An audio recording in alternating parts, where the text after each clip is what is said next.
기도하겠습니다.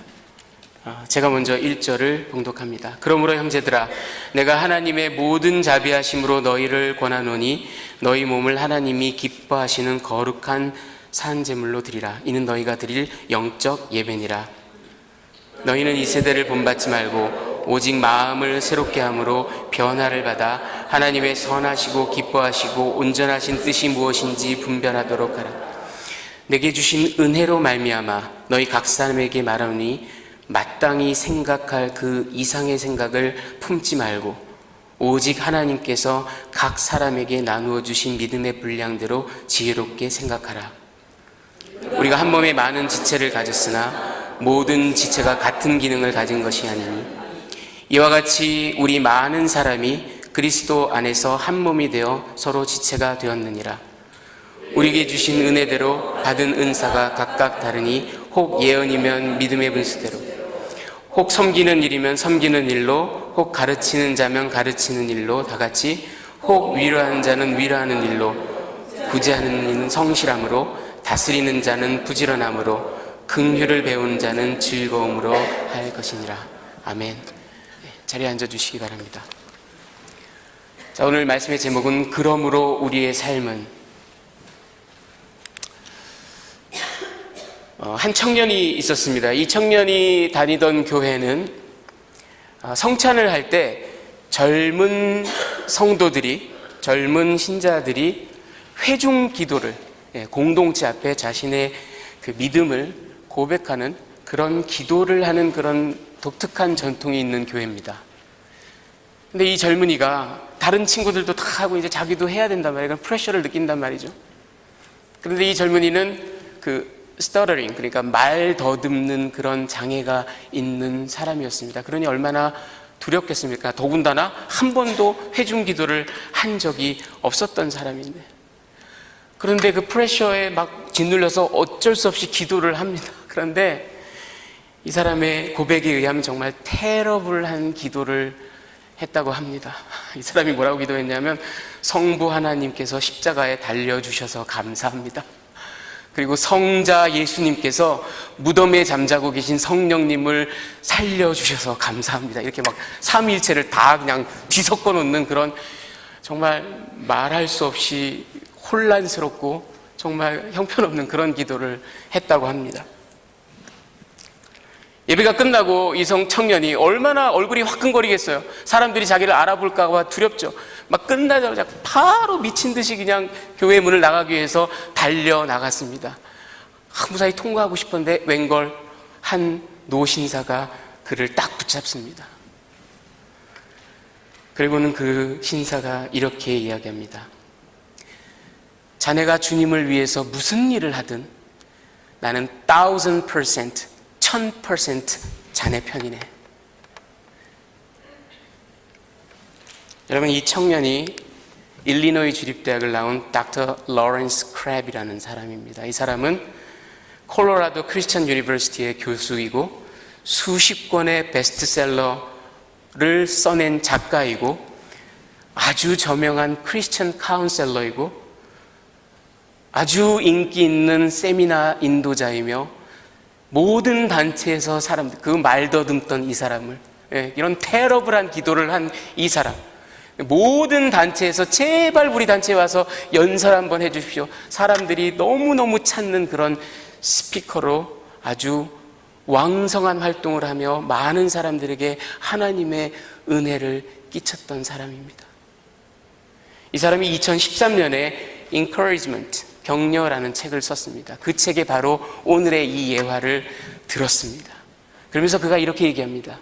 지금도 이 글을 쓰고 있는 나는 눈물이 앞을 가린다.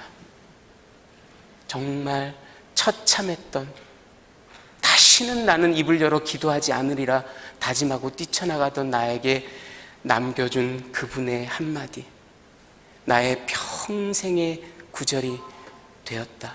그렇게 썼습니다. 자, 여러분, 오늘 본문을 보면요, 12장 1절 2절을 제가 기독교 윤리 총론, 기독교 윤리 총계, The Sum Total of Christian Ethics 이렇게 이름 붙여봤습니다. 그도 그럴 것이 여러분 1장부터 11장까지 무려 11장에 걸쳐서 사도 바울이 하나님의 이 은혜의 복음을 기가 막히게 성경 어디에도 찾아보기 힘들 정도로 아름답고 장엄하게 하나님의 은혜의 복음을 쫙 펼칩니다. 그런데 여러분 제가 지난 시간에 뭐라 그랬죠? 이 11장에 걸친 놀라운 은혜의 말씀, 이것을 딱 한 단어로 한 센텐스로 고쳐라 그러면은 우리 11장 32절에 봤던 것처럼 하나님이 모든 사람을 그 순종하지 않는 죄 가운데 순클레이오 가둬두셨어요. 하늘로도 솟을 수가 없고 땅으로도 꺼질 수가 없어요. 어디로도 피할 길이 없습니다. 우리는 꼼짝없이 죽었어요. 그런데 그 긍휼이 임합니다. 우리를 건져내십니다. 이 긍휼, 이 자비, 세상 유일무이한 구원의 길, 긍휼과 자비.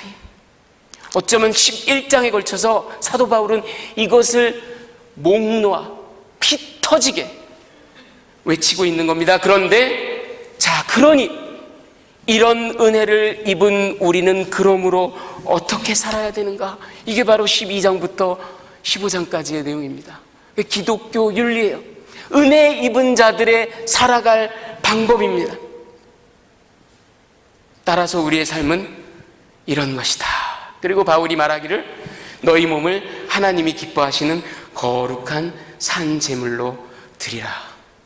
이는 너희가 드릴 영적 예배니라. 여러분, 이 영적 예배를 스피리추얼, 헬라어로 프니마티코스 이렇게 생각하기 쉽습니다. 하지만 이 헬라어 원어는 로기코스예요. 로기코스라는 말은 헬레니스틱 그릭에서 많은 철학자들이 썼던 말인데 온당하고 합당한, 마땅히 해야 될, 안 하면은 안 되는 그런 말입니다. 이것이 바로 너희가, 이런 은혜를 받은 너희가 마땅히 해야 될 예배인이라, 이런 뜻입니다. 그러면서 2절에 이 세대를 본받지 말라. 마음을 새롭게 함으로 변화를 받아라. 그 결과 하나님의 온전하신 뜻을 분별하라. 자, 그리고 3절에 가서 제가 기독교 윤리, 이제 그 1절, 2절이 총론이에요. 그리고 3절에 가서 강론이 나옵니다. 예, 다음 시간에는 또 우리가 사랑에 대해서 또 강론이 나와요. 그런데 그 첫 번째, 여러분, 사도 바울이 첫 번째로 제시하는 강론이 뭔지를 잘 들어보시기 바랍니다. 그 강론이 뭐냐면 3절, 내게 주신 은혜로, 또 긍휼을 말씀하죠. 또 은혜를 말씀합니다. 내게 주신 은혜로 말미암아 너희 각 사람에게 말하노니 마땅히 생각할 그 이상의 생각을 품지 말고 높아진 마음을 품지 말아라. 그리고 각 사람에게 주신 믿음의 분량대로 지혜롭게 생각하라. 여러분, 이 지혜롭게 생각하다라는 말을 원어를 보면 sober judgment. 예, 여러분, 술 취한 게 아니라 아주 맑은 정신으로, 아, 나의 분량은 이것이다. 나의 자리는 이것이다. 나의 직분은 이것이다. 나의 사명은 이것이다. sober judgment. 그래서 어떤 신학자는 이 부분을 우리가 가장 쉽게 빠지는 과오, 실수, 죄악, sober하다, 그러니까 술 취하지 않았다, 온정신이다, 그거를 빗대어서 그 신학자는 이렇게 얘기합니다. 에고홀리즘, 나로 취했어요.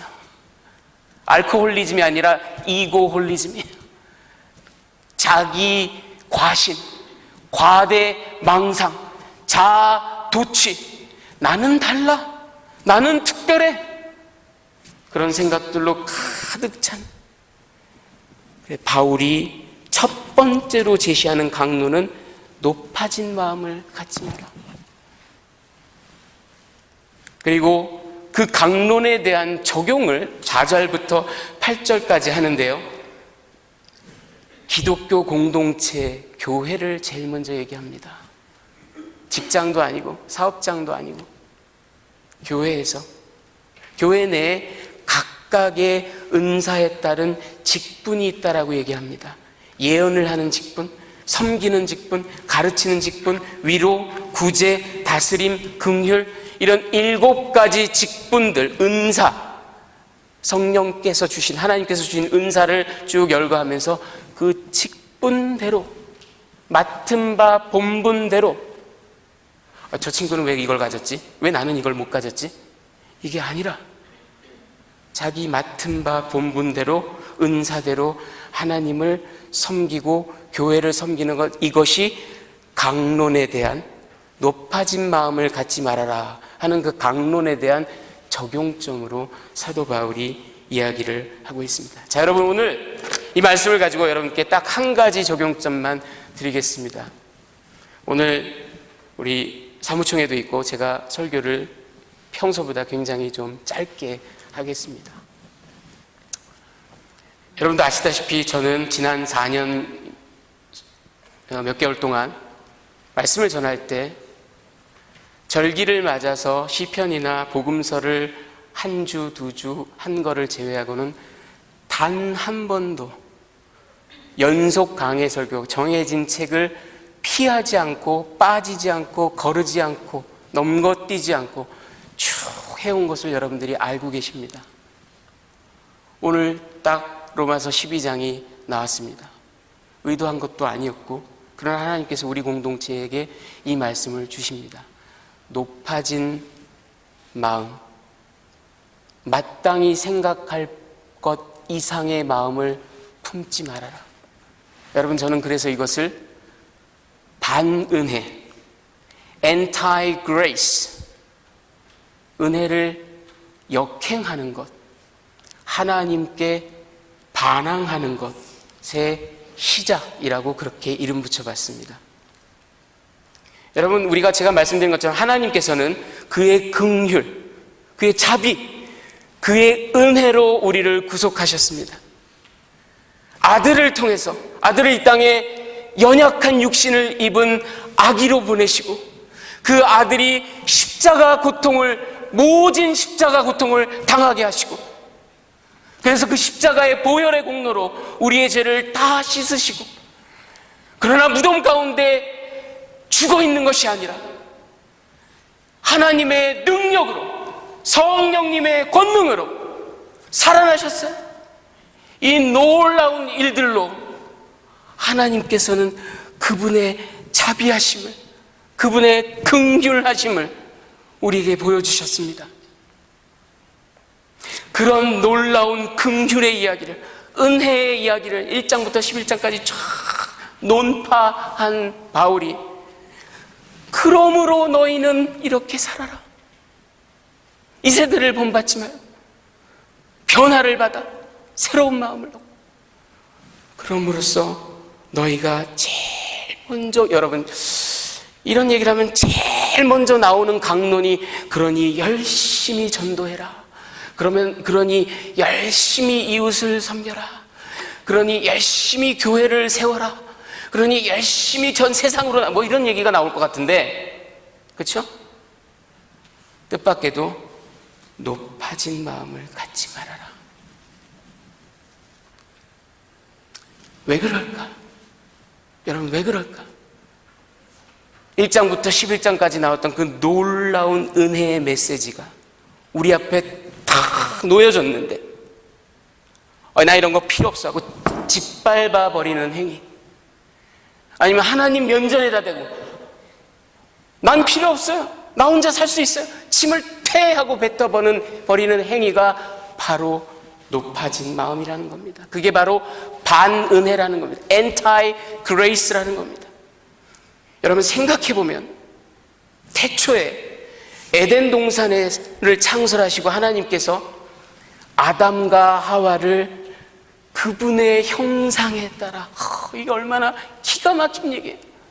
그분의 형상을 따라 아담과 하와를 창조하셨습니다. 저는 여러분, 이보다 더 놀라운 긍휼과 은혜의 얘기를 몰라요. 생각해보면 우리의 창조 자체가 은혜요, 긍휼입니다. 그분의 자비입니다. 그렇게 자비를, 은혜를 다 베풀어 동산 모든 실과를 먹으라. 자비를 탁 베풀어 주셨는데 난 필요 없어? 짓밟아버리고 침을 태 뱉어버리면서 내 마음대로 살 거야? 이제부터 내가 주인이야? 당신이 뭔데 선악간의 구별을, 내가 선악을 구별하지? 높아진 마음, 왕권 찬탈 행위, 이게 바로 태초의 죄악이고 태초의 반은혜입니다. 그런 하나님께서 이제 두 번째 아담 예수를 통해서 새 창조를 하십니다. 그게 뭐예요? 십자가를 통한 구속이에요. 구원이에요. 감당할 길 없는 은혜를 또 우리에게 주셨어요. 그러면서 하나님께서 잠깐, 너희 옛 조상 아담이 한 것처럼 높아진 마음을 갖고 나의 왕권을 찬탈하고 받은 바 분량대로 살지 않고 내가 하겠다, 내가 하면 더 낫다, 이런 높아진 마음 절대 갖지 말아라.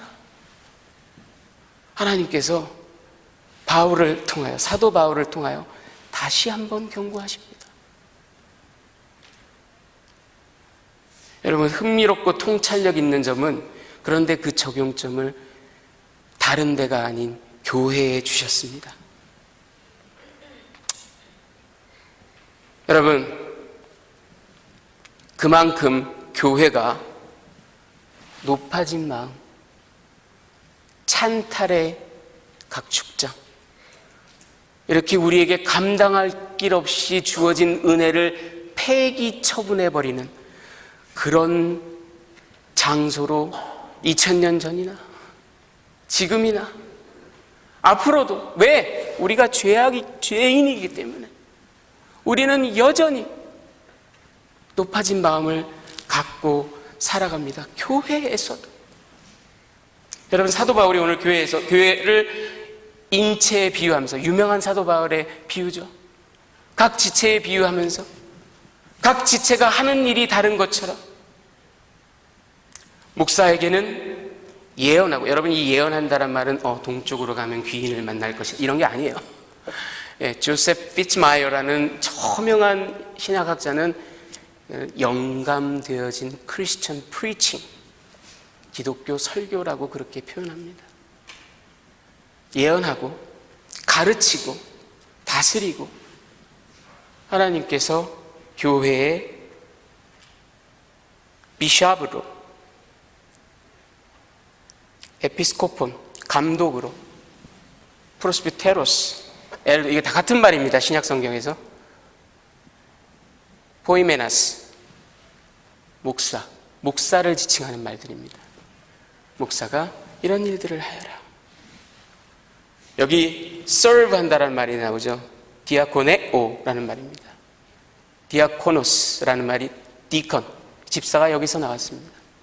디아코네오라는 동사는 무슨 뜻이냐면, 허리띠를 뒤르고 물을 딱 들고 서서 물을 따르면서 테이블 시중, 웨이터 역할을 하는 것을 디아코노스라고 합니다. 거기에서 디컨이 나왔어요. 여러분 아시다시피 우리 교회는 남침례 교회입니다. 이 남침례 교회는 교회의 오피스로 오직 목사와 안수 집사만을 인정합니다.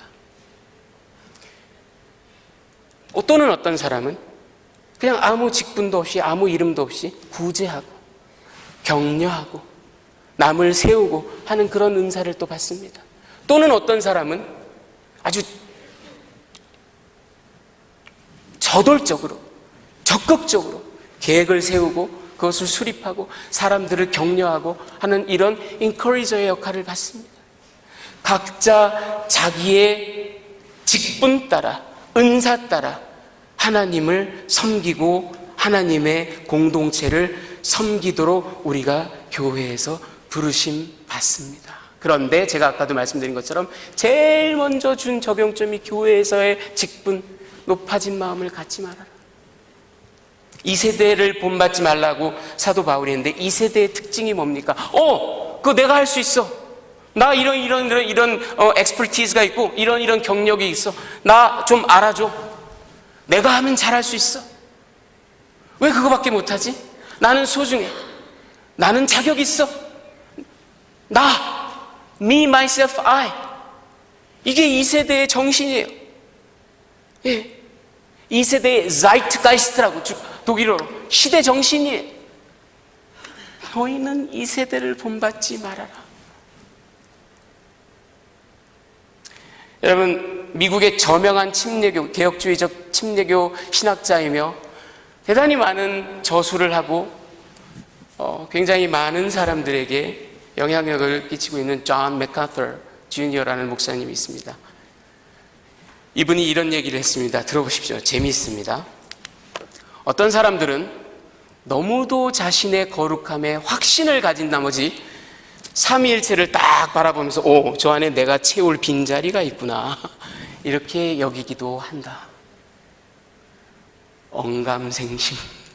삼위일체를 바라보면서 거기 한가운데 세모 한가운데 베이컨씨가 있네. 내가 한번 채워볼까? 나는 할 수 있거든. 나는. 여러분, 이것이 바로 오늘날 우리가 살아가는 시대의 정신입니다. 예. 그러나 너희는 이 세대를 본받지 말고 마음을 새롭게 하고 변화를 받고 그리고 마땅히 생각할 바 이상을 생각하지 말아라.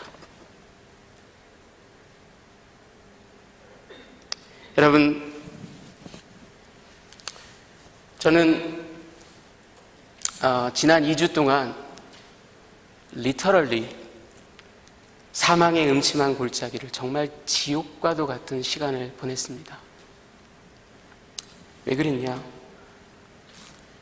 여러분, 아까 서두에 예화로 말씀드린 그런 그 청년 레리 크랩의 이야기처럼 저에게 예를 들어서 이영석 목사 비록 실수도 있고 잘못도 있지만 1000% 당신을 지지한다. 열심히 해라. 이렇게 격려와 칭찬과, 여러분 칭찬은 고래도 춤추게 한다 그러죠. 예.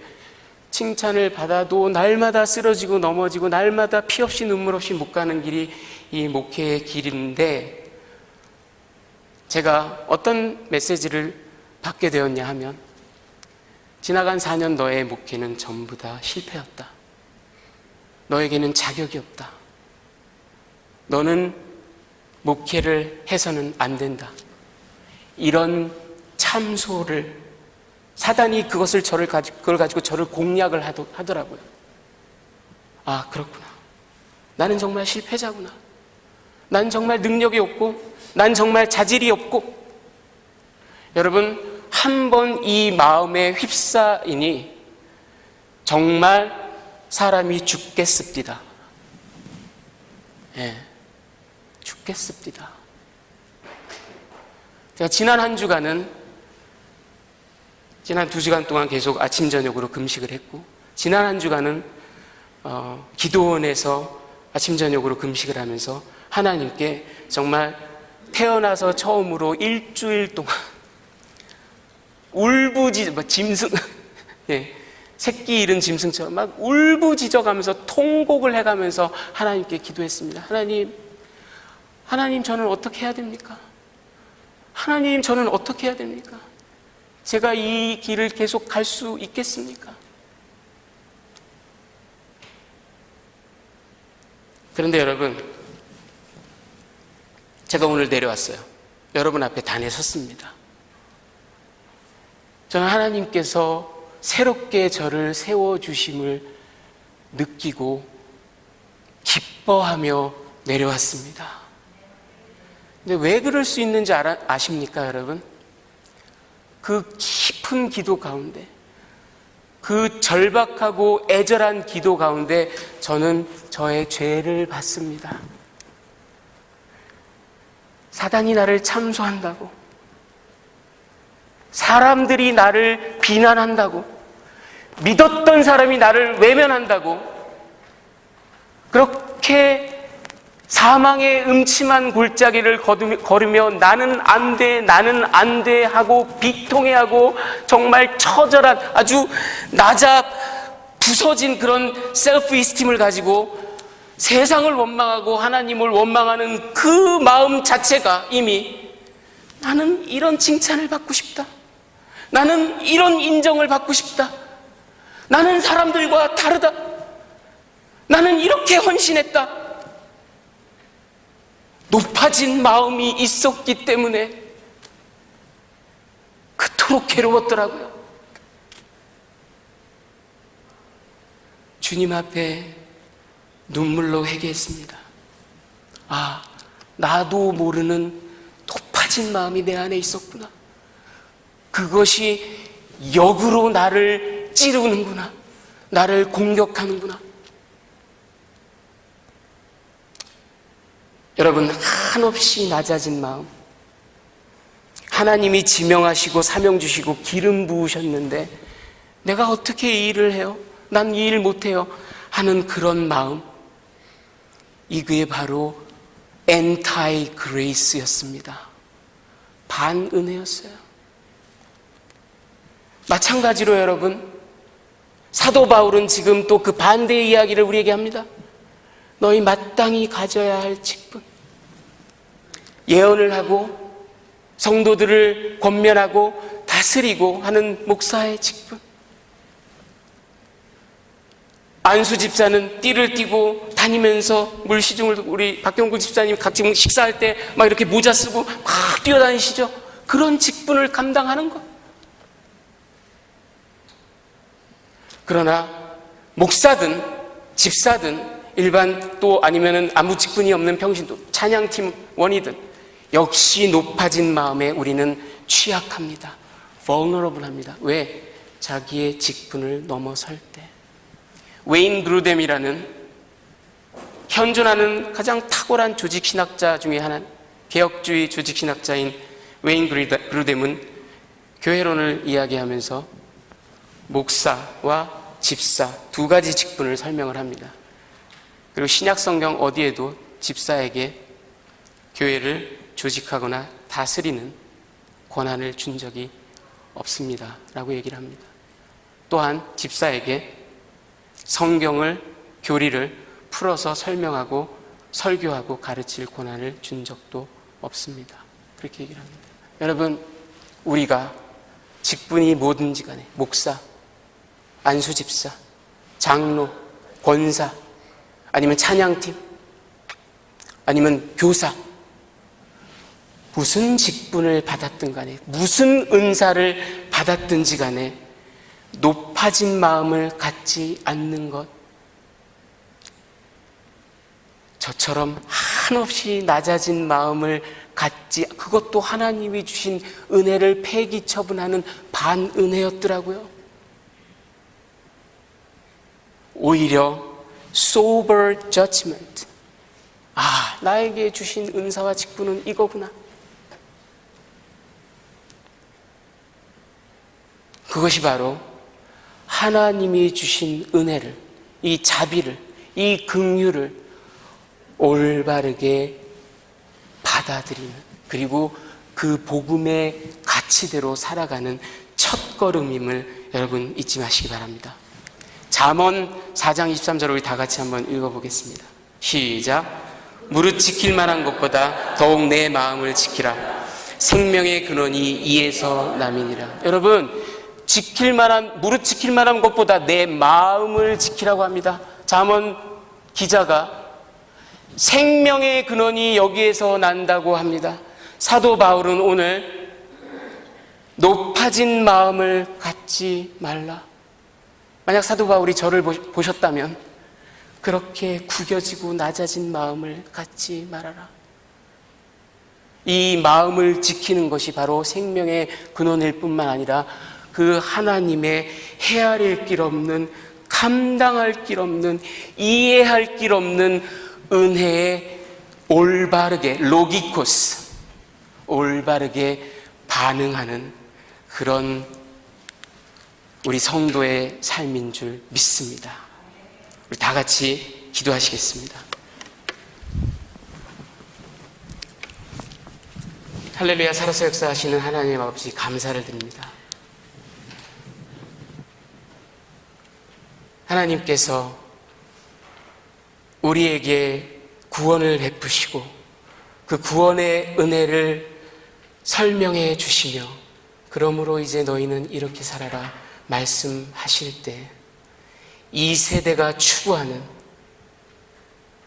그런 시대 정신이 아니라 변화받은 신자의 삶, 높아진 마음을 갖지 않고 또는 구겨진 마음, 짓밟힌 마음을 갖지 않고 오직 하나님께서 주신 은사와 믿음의 분량대로 기뻐하며 만족하며 섬기고 사역하는 그런 귀한 예담의 백성들이 될 수 있도록 주여 축복하고 인도하여 주시옵소서.